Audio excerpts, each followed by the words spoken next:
যশোরের লতিরাজ কচু রোপণের উপযুক্ত সময়টা কিন্তু এখনই। কেমন জমি থেকে চারা সংগ্রহ করলে মাত্র 1.5 মাসের ভিতরে আপনি ফলন পেতে পারেন, আর একটানা 10 মাস ফলনের জন্য কেমন চারা সংগ্রহ করবেন, কোথা থেকে চারা সংগ্রহ করলে সর্বোচ্চ 24 থেকে 48 ঘন্টার ভিতরেই কিভাবে আপনার হাতে পেতে পারেন।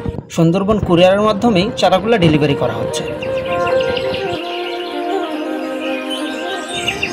আসসালামু আলাইকুম প্রিয় দর্শক, আমি আব্দুল্লাহ আল মামুন বলছিলাম। লতিরাজ কচুর আজকের নতুন এই ভিডিওটাতে আপনাকে স্বাগতম।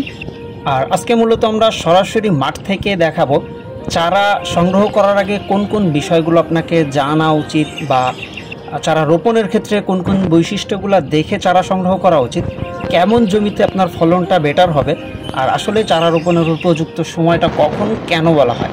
তা প্রথমেই দেখেন, আপনি চারা সংগ্রহ করার ক্ষেত্রে অবশ্যই আপনাকে এরকম একটা জমি নির্বাচন করতে হবে যে সকল মাতৃগাছের বয়সটা কমপক্ষে 8 থেকে 10 মাস।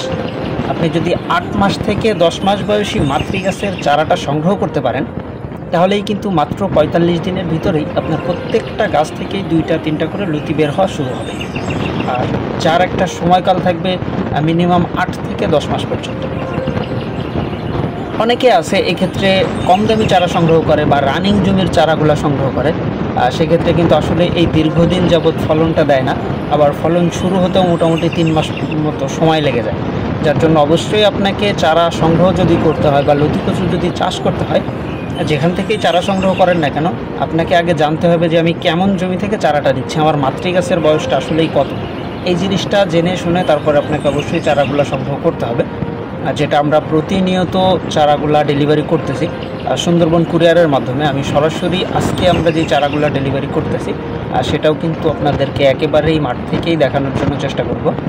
আর এই যে দেখতে পাচ্ছেন, মূলত আপনার পুরো জমিটা রাখতে হবে দোআঁশ মাটির উপরে, অর্থাৎ আপনার লতি কচুটা দোআঁশ মাটিতে চাষ করতে হবে যেন গাছের গোড়ার মাটিটা নরম থাকে। এই যে দেখেন, এরকম ঝাড়া দিলেই যেন গাছের গোড়া থেকে মাটিটা পড়ে যায়, সেরকম নরম রাখার চেষ্টা করতে হবে। তাহলে কিন্তু এখান থেকে বিপুল পরিমাণ ফলনটা পাবে।